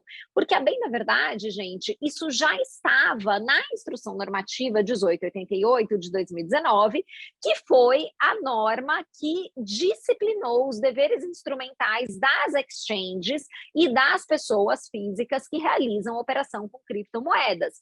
Por quê? Porque essa IN 1888, ela vem e diz no artigo 6º, parágrafo 2º, que esse dever de prestar informações sobre as operações com criptomoedas, né, que esse dever que se aplica à pessoa física ou jurídica que realiza operações com cripto, ela fala em criptoativo, né, mas estou focando aqui em criptomoeda, ele abrange o quê? Que tipo de operação? Compra e venda, inciso 1, permuta, inciso 2. E aí ele ainda fala doação, transferência de cripto para exchange, retirada, cessão temporária da ação em pagamento, emissão e, inciso 9, outras operações que impliquem transferência de criptoativos. Ou seja, a Receita Federal lá em 2019 já falou, é o seguinte, eu vou tributar.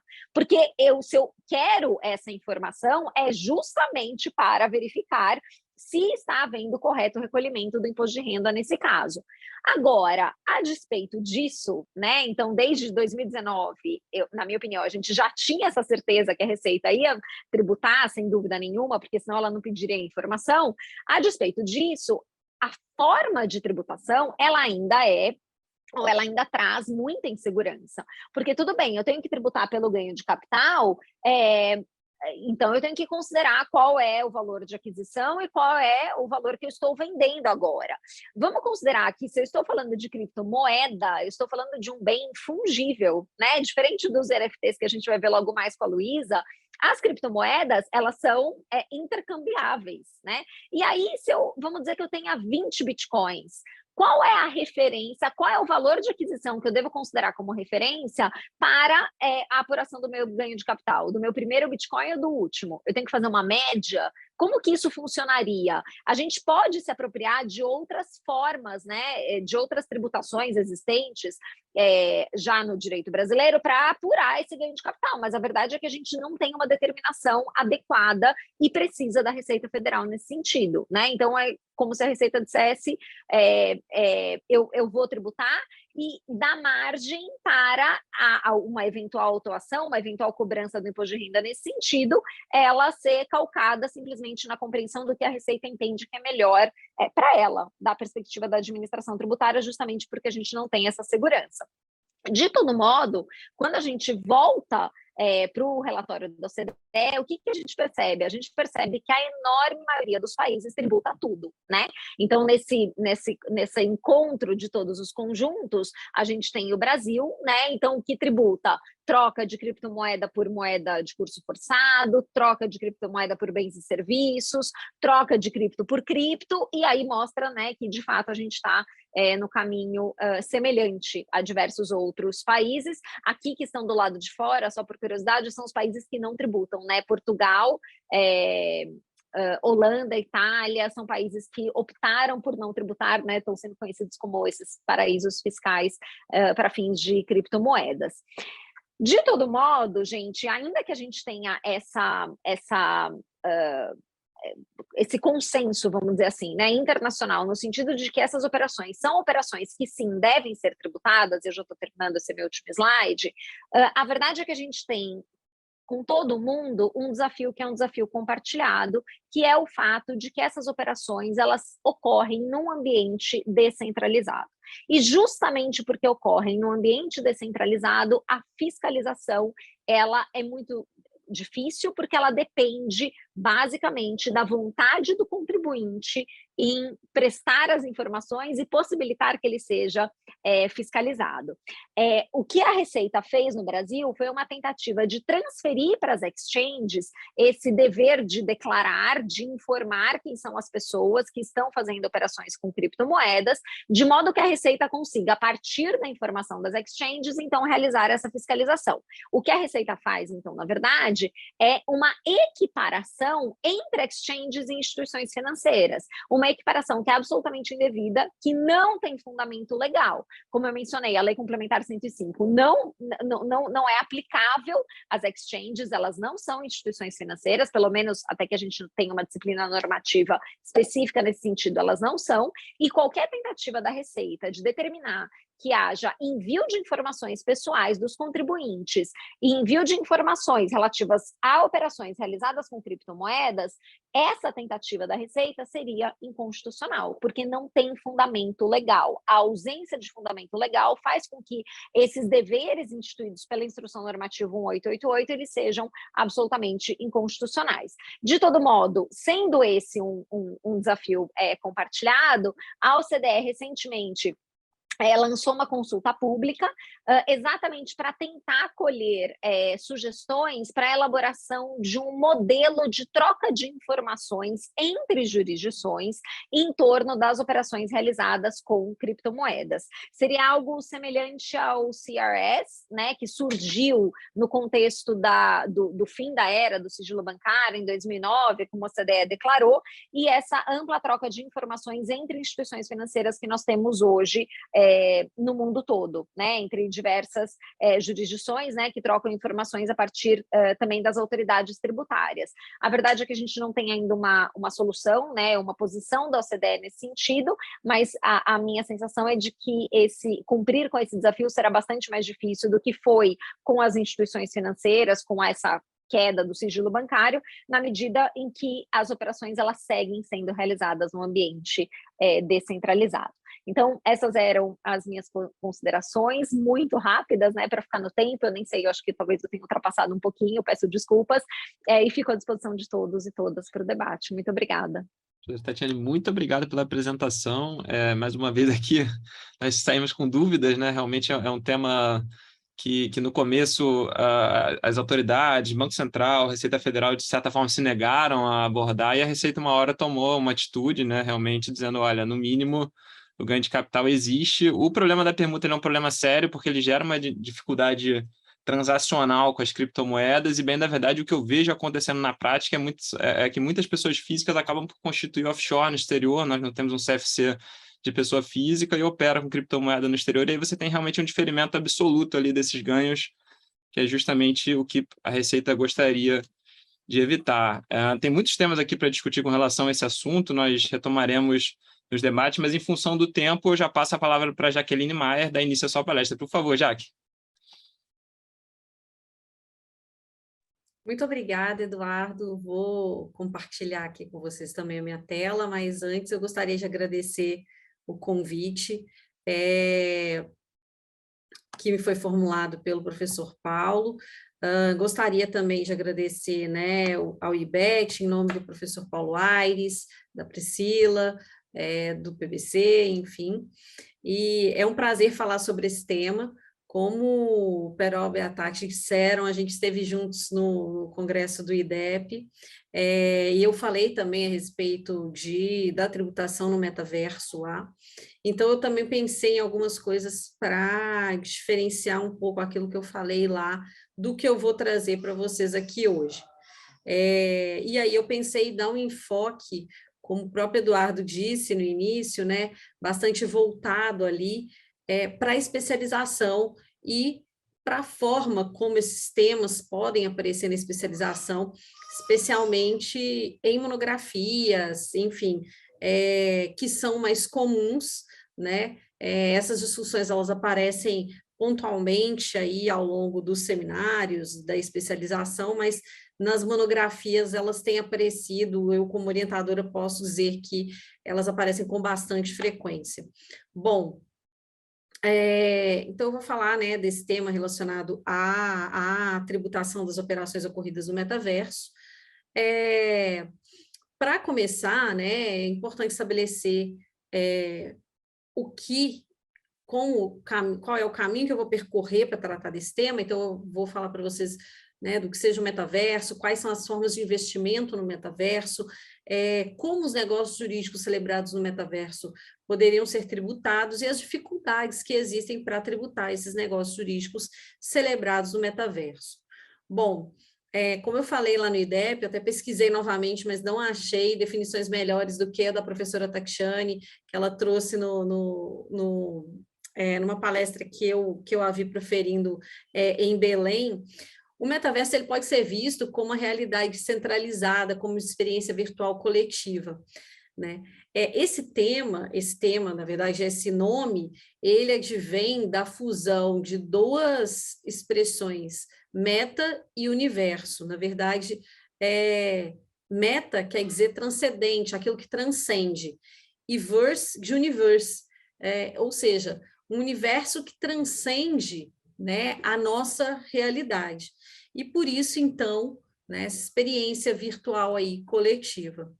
Essa questão, né, a criação de uma vida paralela, né, num ambiente virtual não é nova, e eu gosto de lembrar que, para além desses jogos, na minha adolescência existia o Tamagotchi, que era o bonequinho que a gente alimentava, botava para dormir, etc., e que ele não tinha, né, essa interação com outros, mas a gente o tratava ali como uma pessoinha que existia num mundo paralelo. E é meio que isso que o metaverso tem trazido, essa realidade descentralizada. É importante dizer que não existe só um metaverso, existem vários metaversos. Existem ambientes em que se explora, né, a criação de propriedades e a venda de terrenos especificamente. Existem ambientes que estão mais voltados para o entretenimento.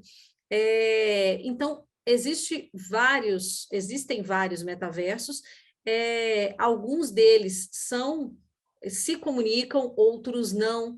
Bom, o importante é que dentro desse contexto, né, o que eu faço com isso? O metaverso ele propicia vivências diferentes nesse espaço virtual, né, que é influenciado diretamente pela vida real. Então, dentro desses ambientes, né, cantores famosos podem fazer shows, eu posso ter cultos religiosos, eu posso ter reuniões, né, eu posso ter como uma palestra também que foi proferida pela professora Silvia Piva, na OAB de Santo Amaro, se não me engano, em que foi simulado esse ambiente do metaverso, e a palestra aconteceu no metaverso, né? Então, o que é muito interessante, porque dessa forma a gente consegue trazer essa perspectiva para quem está ali estudando e ouvindo.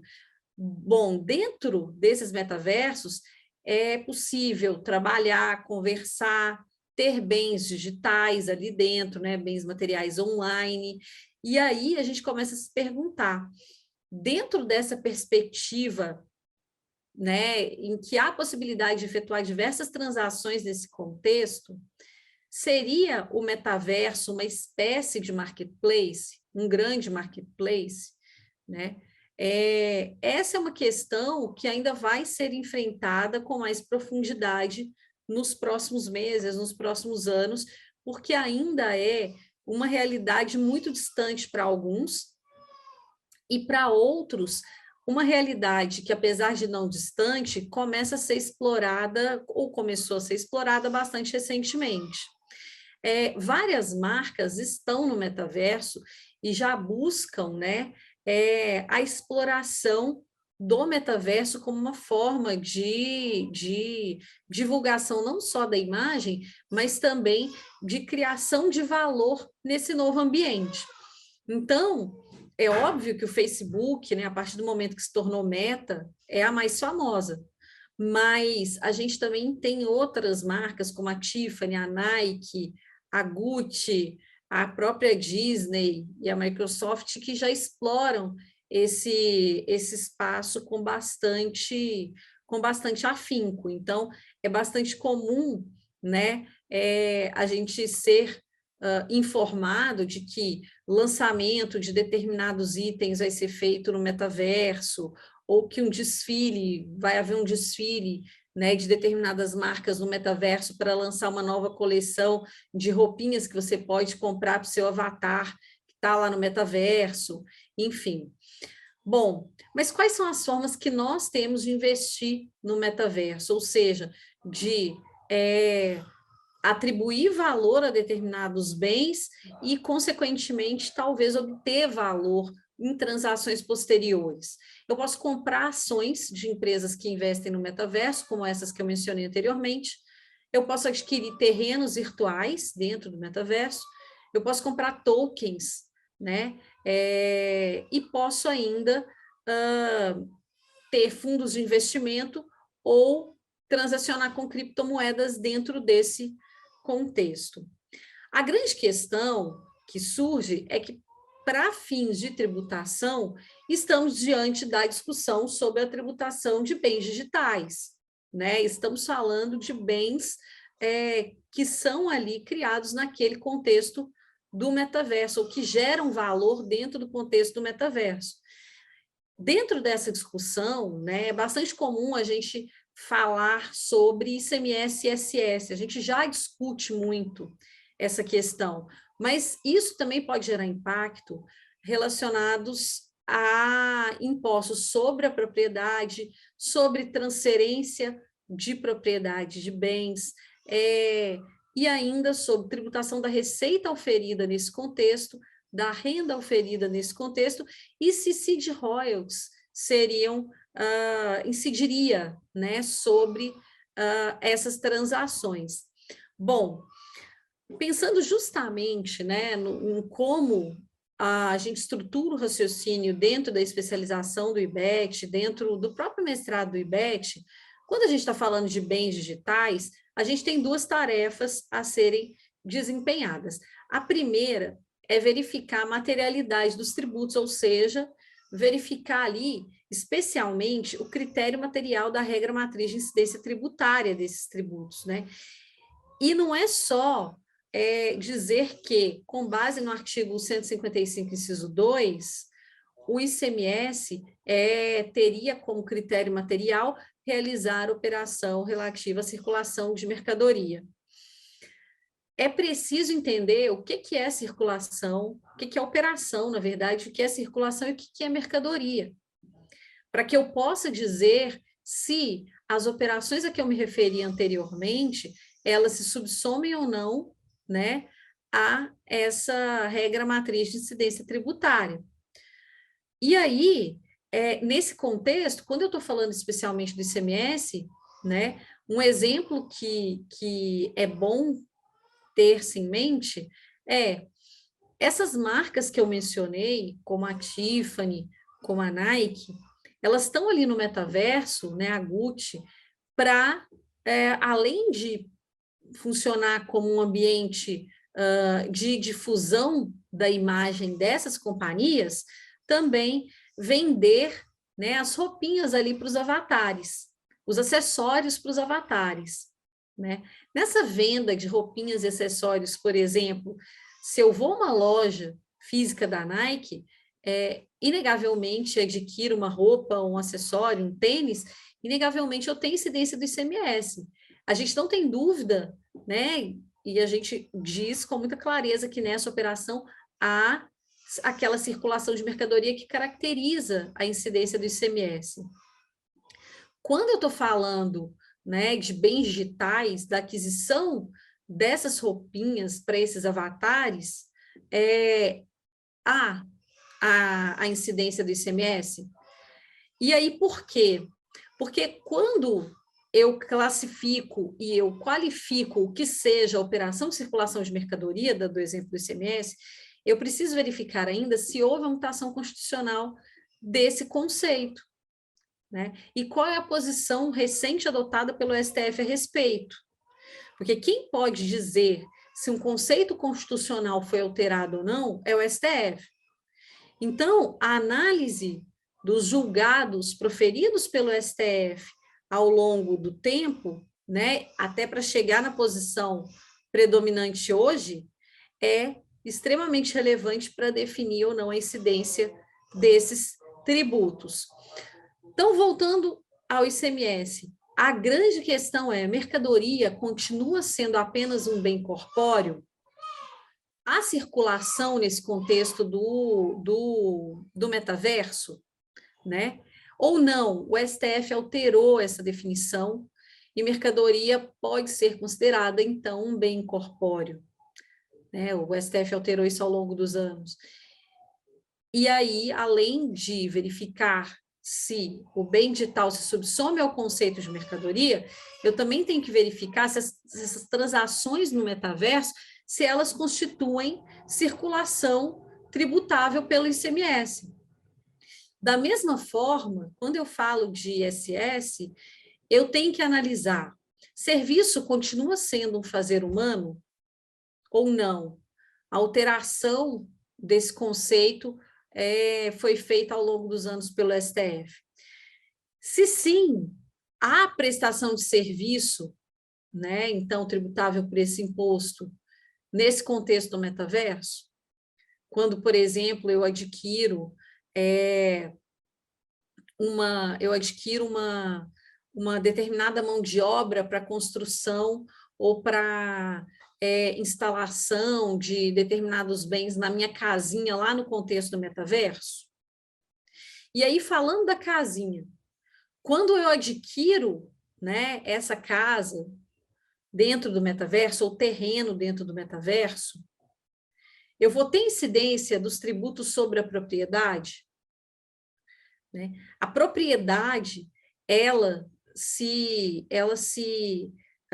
pode ser tida, né? Ela pode ser avaliada em relação à representação digital de um bem. Porque, veja, quando eu estou falando de bem digital, né, eu não tenho, então, o bem corpóreo. Eu não tenho um lote na rua aqui do lado da minha casa. O que eu tenho é representação digital, né, de um lote num determinado espaço dentro do metaverso. Essa propriedade, ela é tributável por esses impostos, né, pelo ISS, pelo IPV, pelo IPTU, pelo ITR, ou se eu estou falando de um veículo pelo IPVA. E ainda, quando eu estou falando de transferência, né, de bens, a transferência de propriedade, de representação digital de um bem, ou seja, se eu efetuo a venda do meu terreno no metaverso para a Cibele, né, haverá incidência de um imposto sobre transferência, como ITBI, né?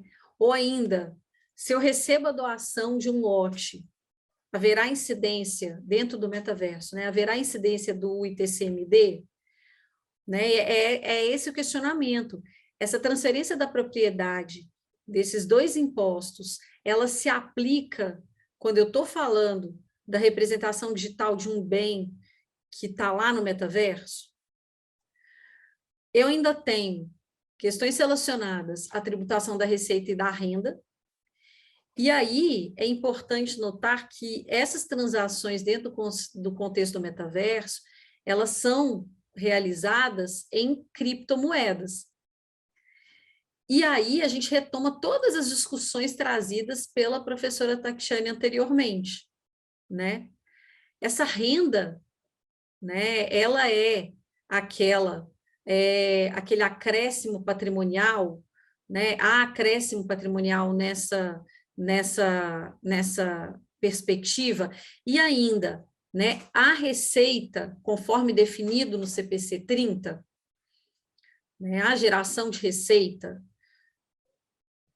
Então, assim, essas questões, elas são bastante desafiadoras quando a gente está falando aí de bens digitais. E ainda tem um acréscimo. Nesse caso, eu ainda preciso analisar quando se considera essa renda auferida e essa receita obtida. Ou seja, eu tenho que olhar ainda, né, para o critério temporal da regra matriz de incidência, tanto do imposto sobre a renda, quanto da CSLL, quanto, por exemplo, da contribuição ao PIS e da COFINS, que tomam a receita como um elemento substancial para a aferição de valor tributável. Além disso, ainda tem as discussões relacionadas a seed royalties, né? E aí, há nesse caso, né, destinação do produto da arrecadação da seed royalties a órgão, fundo ou despesa específica e que justifique a cobrança desse tributo sobre transações relacionadas ao metaverso? Bom, a grande questão para mim, né, além de verificar a materialidade e se há a subsunção desses fatos ocorridos no metaverso a as hipóteses, aos critérios materiais das regras matrizes de incidência desses tributos que eu mencionei, é verificar se há nexo para tributar.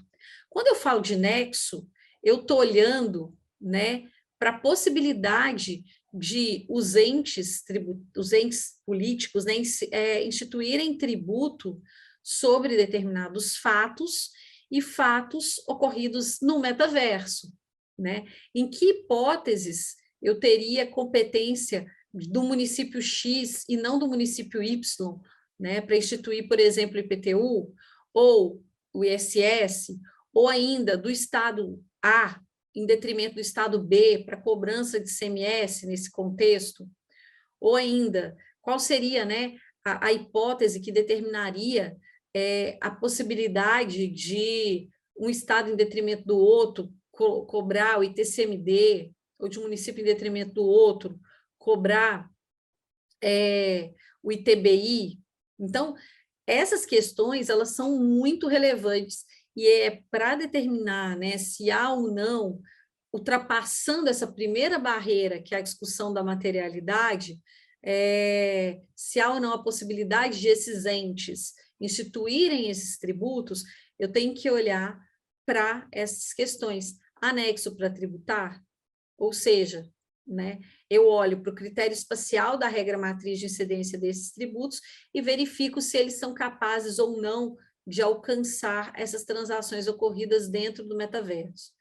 Para isso, né, eu tenho aí umas questões que se impõem, algumas dificuldades, né? Eu estou falando de entidades autônomas e descentralizadas.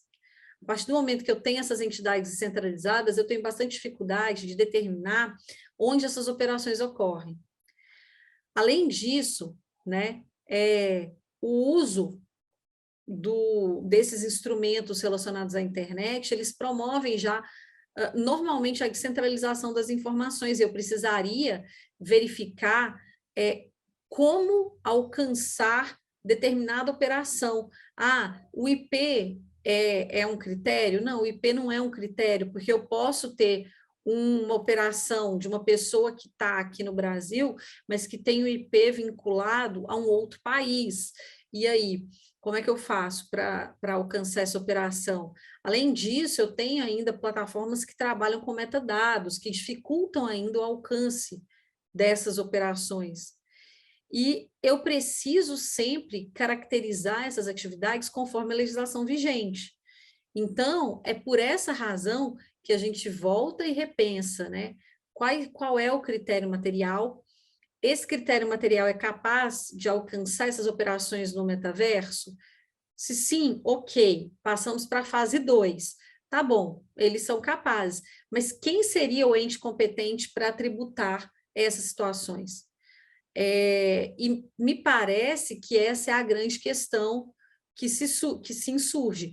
E mais do que só verificar, né, esses problemas relacionados aos nossos estados e aos nossos municípios, quando eu falo da tributação da renda e da receita, eu tenho que verificar se o Brasil é competente para alcançar essas operações ou não, porque essas operações, qual seria o critério? Ser brasileiro? Seria estar no Brasil? Ou realizar operações que se vinculem à moeda brasileira em algum momento, seja no momento, né, da aquisição das criptomoedas que vão ser utilizadas para aquisição de bens no metaverso, ou na realização, né, em reais dessas criptomoedas, fruto dessas operações realizadas no metaverso. A gente tem aí inúmeras discussões, então eu já vou finalizar dentro dos 20 minutos. Gostaria de agradecer mais uma vez e manter esse canal aberto aí para essas discussões. Caso alguém tenha interesse, mande aí as perguntas no chat, ou posteriormente mande e-mail, a gente continua conversando. Obrigada, gente. Jaque, muito obrigado. Excelente apresentação. De alguma forma, o metaverso ele acaba sendo a representação gráfica das complexidades que nós temos na internet em geral, né? Potencializa um pouco esse potencial. Pelo adiantar da hora, eu já vou passar a palavra aqui para a Luísa. Luísa, por favor, pode iniciar a sua apresentação. Obrigada, Edu. Agradecer, primeiramente, ao convite para estar participando do evento, o pessoal do IBET, professor Paulo. Para mim, eu fico muito feliz de estar fazendo parte dessa mesa, junto com a professora Tatiana, junto com a Cibele, com o meu xará Luiz, com a professora Jaqueline. Bom, gente, eu não vou me alongar muito nos agradecimentos, porque eu sei que a gente já extrapolou o horário do evento. Vou pedir para o pessoal ficar aí, me dar essa moral, mesmo à noite. Mas vamos lá, qual vai ser a trilha de conhecimento que eu vou seguir aqui com vocês? Me foi designado falar com vocês sobre tokenização e tributação. Então, eu vou explicar um pouquinho sobre blockchain, depois eu falo sobre tokenização, depois a gente entra nos aspectos jurídicos relacionados a esse tema. Por que falar em blockchain, né? Primeiramente, trazendo o conceito de criptoativos, não dá para a gente dissociar a tokenização dos criptoativos em geral, muito menos do blockchain. Quando a gente fala em criptoativo, a gente está falando de ativos digitais que são transacionados de forma eletrônica dentro da blockchain, ou seja, dentro de uma rede descentralizada em que você tem as informações sendo transacionadas dentro de um modelo peer-to-peer. O modelo, né, a tecnologia da blockchain, ela foi pensada pelo Satoshi Nakamoto, que é esse senhorzinho que está aqui do lado na imagem. E o que o Satoshi ele pensou? Na época, o Satoshi, ele, na verdade, ele não estava pensando em trazer toda a repercussão da blockchain em si, todas as utilidades que a gente tem hoje. Ele estava pensando em uma tecnologia para viabilizar que fosse possível ser feitas transações com o Bitcoin. Então, o Bitcoin ele foi o grande precursor dessa tecnologia e a blockchain ela surgiu justamente para viabilizar essas transações dentro de um aspecto em que a gente teria uma evolução das moedas, assim, digamos. Deixa eu só ligar aqui o meu cronômetro para eu não passar muito.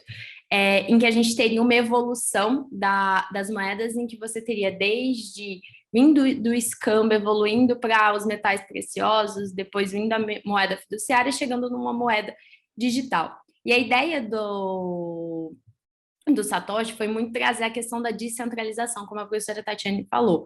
Por quê? O que a gente tem hoje dentro do nosso sistema tradicional? Você tem um sistema em que, quando você vai fazer uma transação financeira, você precisa pedir uma autorização para a instituição. Então, a gente vai lá, vai fazer a transação, aquilo bate na instituição e a instituição ela vai autorizar ou não. Então, você sempre fica vinculado a uma única instituição. A ideia da blockchain é ao contrário. Em vez de você depender de uma instituição, você estabelece uma cadeia em que todas as validações elas vão ser feitas por um grupo de pessoas e não mais por uma única figura central. A ideia com isso é trazer agilidade, trazer mais seguranças, então é muito mais difícil você fazer com que um sistema, né, descentralizado ele caia, que ele seja invadido, do que quando você tem essa centralização. E a democratização também ao acesso a esse sistema. Então, como que funciona o blockchain? Toda vez que você vai fazer uma transação, e aí pelo próprio nome ele já fala, você tem um bloquinho que ele traz uma série de informações. Então, é como se a gente pensasse num trem. Esse trem, ele circula o mundo todo, e aí o trem, ele tem vários vagões. Cada vagãozinho desse é um vagão com várias informações, e essas informações elas estão conectadas. Para essas informações serem conectadas, você precisa ter uma pessoa que vai lá e conecte elas e que dê validade a essas informações, que é a pessoa que faz a mineração. Então, quando a pessoa ela pega esse vagão com essas informações e vê, não, realmente está validado. E aí vão passando várias pessoas ali validando aquele vagãozinho. Validou, você conecta ela, teve a mineração e ele entra dentro desse trenzinho conectado com os outros vagões. Então, a transação na blockchain, fazendo uma analogia, seria mais ou menos isso. Quando você vai realizar uma transação, você cria um bloco que vai ser validado pela rede da blockchain. Se essa transação for validada por um percentual de usuários que realizam essa mineração, esse bloco ele entra dentro dessa rede e fica ali adicionado, você não consegue mudar mais as informações e isso fica público. Então, uma vez que você faz uma transação, é como se fosse um registro público em que tivessem vários cartórios que fossem automaticamente atualizados e todo mundo conseguisse ter acesso àquelas informações. Dentro dessa sistemática, o blockchain ele trouxe outras viabilidades, né, de aplicação que não só transações com criptomoedas, como lá no iníciozinho ele surgiu para viabilizar as transações com o Bitcoin. Mas ele trouxe também a viabilidade de se pensar em outras formas de tokens que fizessem parte dessa rede e que tivessem essas informações ali registradas dentro desse grande livro de registros abertos. Então, quando a gente fala em token, a gente vem muito a ideia, né, do token da OAB, quando a gente vai peticionar os tokens de celular, que nada mais são do que representações também digitais de um ativo real. E nesse caso aqui, o ativo real é uma chave única. Então, seria como se você tivesse uma chave que você abre um cofre quando você coloca o seu token do banco, do Internet Bank, no seu aplicativo. Quando a gente vai para os tokens criptografados, que são os tokens que circulam na blockchain, é exatamente a mesma lógica. Você tem essa representação de um ativo real no ambiente digital, só que transacionados dentro da tecnologia da blockchain.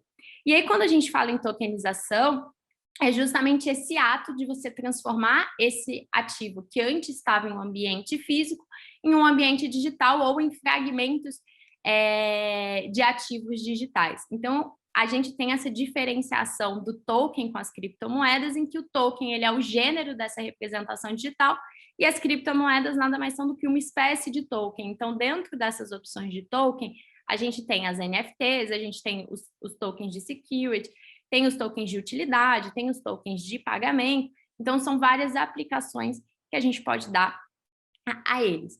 E por que são importantes essas classificações, entender quais são esses tipos de uso dos tokens? Porque a partir daí você vai conseguir ver e vislumbrar, né, em que caixinha do que a gente já tem relacionado a questões jurídicas e a próprias legislações para você aplicar dentro das usabilidades desses tokens. Então, hoje a gente não tem no Brasil padronizado quais seriam esses tipos de tokens, tudo é meio que tido como criptoativo, como a professora Tatiane bem colocou, mas a gente tem alguns padrões internacionais que tentam trazer essas classificações justamente para ajudar e viabilizar o melhor entendimento de cada um deles. Então, dos critérios que a gente tem é do ITSA, e ele traz justamente a classificação a partir das dimensões econômicas, das dimensões tecnológicas e de como que você tem a legislação em cima daquilo. Isso é um norte para a gente conseguir entender como que os tokens e esses criptoativos, né, em geral, eles não vão ser a mesma coisa. Eles vão ter usabilidades diferentes, então eles precisam ter comportamentos jurídicos também diferentes e a gente precisa interpretar isso dentro de cada caixinha que ele ali se encaixa. Esse processo de tokenização, ele é bem importante dentro do ambiente de descentralização que a gente está passando e no ambiente em que cada vez mais as coisas estão globalizadas, justamente para trazer democratização ao acesso, principalmente de novos investimentos. Então, como que acontece esse processo de tokenização? Vamos imaginar que eu queira vender uma barra de ouro, 1 quilo de ouro. É muito mais fácil se eu vender pedacinhos dessa barra de ouro do que se eu vender essa barra inteira. Então, o processo de tokenização, o que é? Em vez de eu partilhar a minha barra de ouro em vários pedacinhos para eu conseguir vender, eu pego e faço um processo de tokenização em que vão ser criados vários tokens que representam esse pedacinho da minha barra de ouro sem que eu tenha que quebrar ela. E quem adquirir vai ter direito a um pedacinho dessa barra de ouro. Então, como que funciona? A gente tem vários objetos, serviços que podem ser tokenizados. Então, posso tokenizar desde uma música, desde os royalties de uma música até uma cadeira.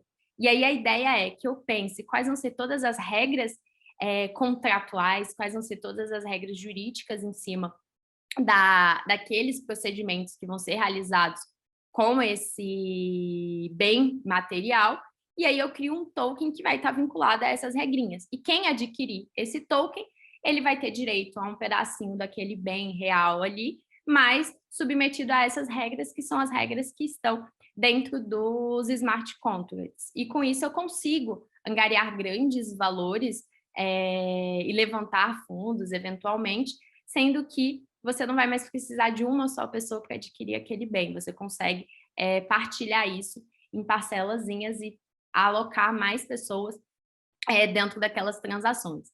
E aí, dentro desse processo de tokenização, a gente tem uma primeira fase, que é a estruturação jurídica, em que você vai definir quais são os direitos, quais são as cláusulas contratuais, quais são as cláusulas e regras financeiras, e você vai alocar isso dentro de um smart contract. Depois disso, você vai para a emissão. Essa emissão ela é feita dentro da blockchain, em que você vai, de fato, atrelar um ativo físico a essa representação digital. E aí essa emissão é quando você justamente vincula essa estruturação jurídica e dá validade ali a todas as regrinhas que estão ali postas, e aí depois você vai para a distribuição. Hoje não tem nenhuma regulamentação até o momento sobre essa distribuição, que seria justamente quando você tem a comercialização, quando você tem as permutas desses tokens, e por fim a governança, que seria os investidores, né, que compraram esses tokens, eles conseguirem acompanhar os relatórios, a questão das remunerações, a fiscalização, né, de toda a estrutura jurídica que foi posta ali, as premissazinhas iniciais. Bom, Luísa, lindo, para que isso serve na prática? A ideia é justamente trazer aumento de liquidez, então você consegue investir em setores, em coisas que antes você não teria tanta facilidade. Então, você consegue investir desde de carreiras de youtubers, em músicas, em jogadores de futebol, e sendo que isso antes estava restrito a um pequeno grupo específico. Então, você tem uma democratização dos investimentos. Você abre também essas negociações para que elas sejam feitas em um âmbito global. Então, você não precisa negociar mais só a âmbito Brasil. Você pode negociar com qualquer pessoa do mundo que tenha um token dentro da blockchain, e isso é feito de maneira ininterrupta. Então, 24/7 o sistema está funcionando, então você não tem qualquer tipo de restrição temporal. Tem a questão da custódia, que é uma custódia descentralizada, então a própria pessoa consegue fazer a custódia do seu criptoativo justamente por estar dentro da blockchain, e tem a redução dos custos. Então, hoje, se você quer listar um ativo, isso demanda um custo muito grande das intermediadoras, das instituições financeiras. Quando você faz isso dentro da blockchain, você tem um custo praticamente zero. E ainda tem a questão comportamental, que é justamente de você trazer essa diversificação e atração de pessoas para esse setor. Bom, esse não é um tema que está muito fora do nosso dia a dia. A gente já tem todo o movimento em relação à tokenização das coisas, principalmente no mercado imobiliário. Então, a ideia dentro do mercado de capitais é você trazer, né, o uso da tecnologia para aprimorar a estruturação de ativos, e aí que começam os questionamentos jurídicos em relação a essa temática. O primeiro deles é, dentro dessa tokenização, o que eu vou tokenizar? Qual que é o objetivo da minha tokenização? Bom, eu quero levantar dinheiro, bom, eu quero dividir a propriedade de fato de um bem, eu quero patrocinar algum evento para poder conseguir antecipar um valor. Então, quando eu vou tokenizar, por exemplo, imóvel, eu posso tokenizar desde um contrato, que seriam as cotas ali daquele imóvel, do que também a tokenização da própria propriedade. E aí, se eu faço a tokenização dessa propriedade, eu vou ter aí alguns reflexos, como, por exemplo, você ter que lidar com burocracias relacionadas à copropriedade de um bem. Então, no momento em que as empresas elas realizam essa tokenização, até mesmo que a pessoa física, ela tem que pensar dentro desses aspectos de qual que é o objetivo, qual que vai ser o melhor tratamento e endereçamento a ser dado, porque qual que é a ideia aqui? Que quando você faça a tokenização, você não tenha que criar nova legislação, mas que você equipare a legislação que você já tem daquele bem no mundo real com aquele bem no mundo digital, porque nada mais é do que uma representação digital daquele bem. Então, a gente pensa muito na questão da natureza jurídica aqui. Então, a gente vai estar falando de um ativo imobiliário, a gente vai estar falando de uma antecipação de receita, e aí o caso muito interessante em relação a isso é a questão do Vasco. Para trazer um exemplo concreto para vocês, antes de entrar na questão da tributação em si, o que a gente teve no projeto do Vasco? Não sei se vocês conhecem, mas o Vasco, ele junto com o mercado Bitcoin, eles criaram um token que são para patrocinar os atletas.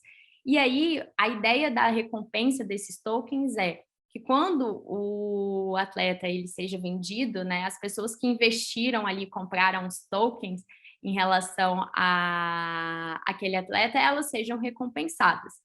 E aí esse tema ele chegou na CVM porque o grande questionamento era se a gente estava falando de um ativo imobiliário e teria que se submeter a todas as regras da CVM ou não. E aí a CVM justamente entendeu que na verdade não, porque quando a gente está falando dessa recompensa que são dadas quando um outro clube compra aquele atleta, na verdade você não tem a remuneração ali obtida por um terceiro que fez parte da oferta. Então, ela não vai ser caracterizada como ativo imobiliário, e sim uma antecipação de receita que as pessoas que compraram aquele token fez para o clube, né, que seria recompensado por formar aquele atleta. Então, veja como que a forma, né, como que se constrói esses projetos de tokenização podem dar roupagens jurídicas completamente diferentes, a depender da forma como que as regras, né, e os preceitos ali legais são postos no iniciozinho da comercialização desses tokens. E aí a CVM, ela, dentro desse aspecto e dessas infinitas consultas que vêm sendo realizadas, ela trouxe a ideia do sandbox para a questão dos tokens de valores mobiliários, justamente para testar como é que seria a regulamentação desse tópico. Para quem não conhece o que é o Instituto do Sandbox, ele basicamente é um ambiente em que o órgão regulador ele abre um espaço para que uma empresa atue com dispensas regulatórias, justamente para o órgão conseguir entender qual é a repercussão daquela atividade, para aí sim ele trazer regulamentações mais pontuais, mais condizentes com aquela atividade. E aí a gente tem instaurado o primeiro sandbox da CVM, que já está em curso, então a gente tem 3 empresas atuando, e essas empresas atuando com a questão da tokenização, mas com efeitos diferentes. Então a gente tem a BIM e a Vortex, as duas com isenções regulatórias, mas, por exemplo, trazendo a questão das ofertas públicas em âmbitos diferentes, uma tendo que se submeter ali à instrução da CVM 588 e a outra a 479, a grande diferença é que uma, né, vem justamente com essas ofertas sendo realizadas sem a necessidade de um registro por meio da plataforma eletrônica de investimento participativo e a outra já em mercados regulados. E aí o Banco Central, nessa mesma linha, aprova a tokenização também, mas trazendo a ideia já num preceito de ativos financeiros, né? Então, a gente tem também um sandbox dentro do Banco Central com uma empresa que é a Brasil OTC, trazendo esse aspecto da tokenização para títulos de dívidas privadas e já atuando nesse segmento no âmbito do setor financeiro. E aí, o que a gente tem dentro desse cenário todo? Poxa, Luísa, muito legal, as empresas estão entrando dentro desse mercado super forte, a gente já tem os órgãos reguladores tentando, de certa forma, delimitar e trazer um ambiente de segurança jurídica, mas e como é que fica a tributação? Bom, hoje a Receita Federal, ela, como a professora Tatiane trouxe, ela na Instrução Normativa de 2019 delimitou que seria um criptoativo, e na delimitação dela, ela colocou como se tudo que transacionasse na blockchain fosse um criptoativo. E aí que começam as discussões sobre a natureza jurídica e as usabilidades de cada um desses criptoativos e desses tokens, né, que a gente tem cada vez mais inerentes no dia a dia dessas empresas. Dentro dessa solução de consulta, a Receita Federal delimitou, né, que se você faz transações com criptoativos que sejam superiores a R$35 mil e você tenha um ganho de capital, aí sim você é tributado, e aí isso é feito por meio de alíquotas progressivas.